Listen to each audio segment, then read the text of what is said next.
हाय दोस्तों मैं फिर से उपस्थित हो गए हैं इस वीडियो में एक नई स्टोरी लेकर के। दोस्तों यह स्टोरी जो है ना आज का बहुत ही इंटरेस्टिंग स्टोरी है, जो कि ये स्टोरी भिखारी और व्यापारी से रिलेटिव है।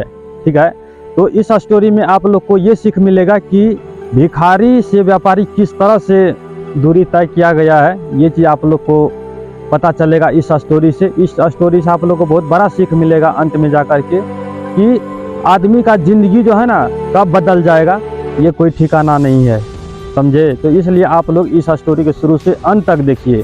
तो चलिए फ्रेंड्स, आप लोग का ज़्यादा समय न गंवाते हुए सीधे लेकर के चलते हैं स्टोरी के ऊपर।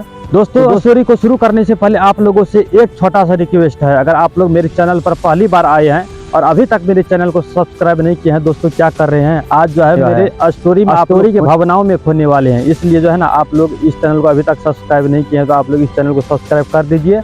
और ये वीडियो अगर आप लोग को थोड़ा सा भी अच्छा लगेगा, ये स्टोरी आप लोग को ज़रा सा भी अच्छा लगेगा तो अंत में जा करके एक लाइक ठोक दीजिएगा फ्रेंड्स। ठीक है, तो चलिए फ्रेंड्स इस स्टोरी को शुरू करते हैं। तो दोस्तों स्टोरी का लाइन है, भिखारी से व्यापारी तक। रेलवे स्टेशन पर रहने वाले भिखारी रोजाना यात्रियों से भीख मांग करके अपना पेट भरता था।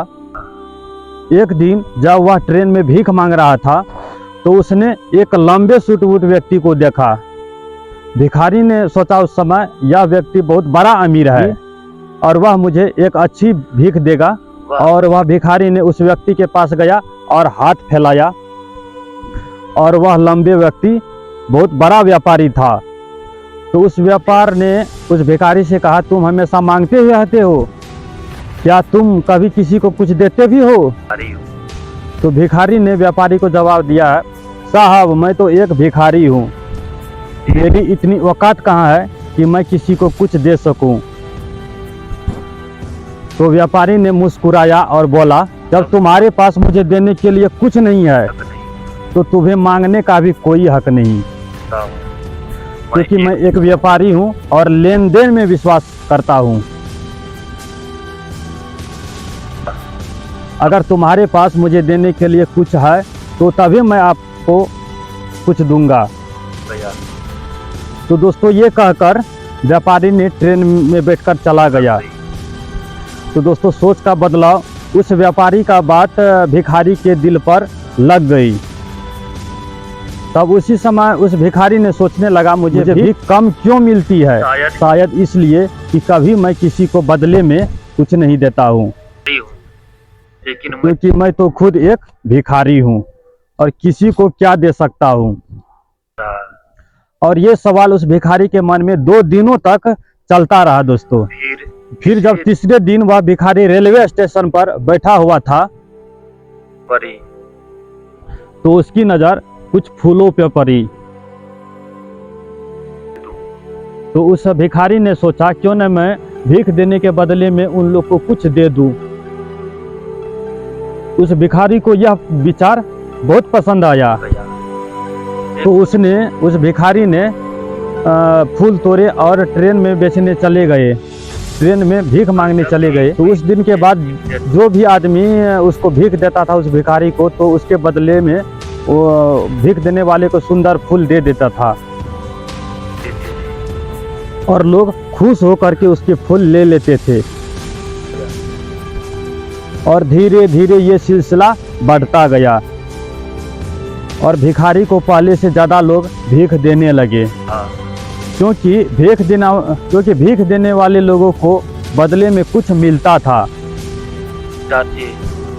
लेकिन उस भिखारी के जब भी फूल खत्म हो जाते तो उसको भीख भी कम मिलती थी।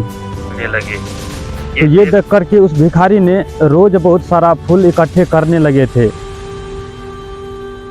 तब इसी सिलसिला में कुछ दिनों के बाद वह व्यापार ने फिर से उस ट्रेन में सफ़र कर रहा था। तो उस समय भिखारी ने उस व्यापारी को देखा तो बड़ा उत्साह हुआ, साहब आज मुझे आपको देने के लिए कुछ फूल है, अगर आप मुझे भीख देंगे तो बदले में मैं आपको फूल दूंगा। तब व्यापारी को यह देख करके बहुत खुश हुए।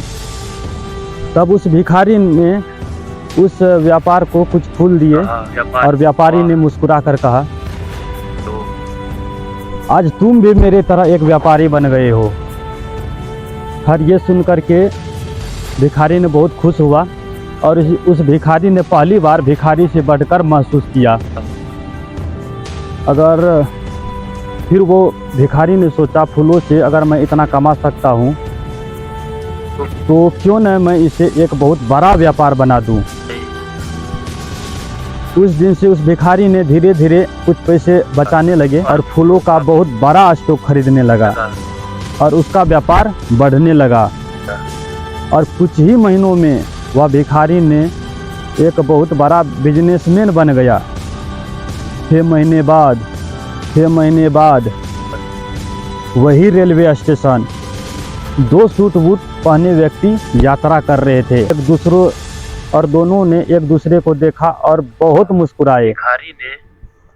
भिखारी ने व्यापारी से हाथ मिलाते हुए कहा, क्या आपने मुझे पहचाना? तब व्यापारी ने भिखारी से कहा, मुझे नहीं लगता है कि आज से पहले मैं आपसे कभी मिले हैं।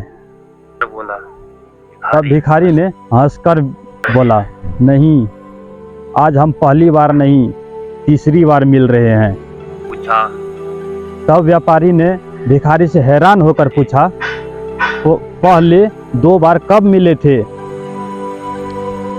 तब भिखारी ने व्यापारी से कहा, जब पहले बार आपसे जब हम भीख मांगे थे तो उसके बदले आपने मुझे कुछ नहीं दिया, और दूसरी बार जब मैं आपको कुछ फूल दिए थे, और अब तीसरी बार मैं आपसे मिल रहा हूँ।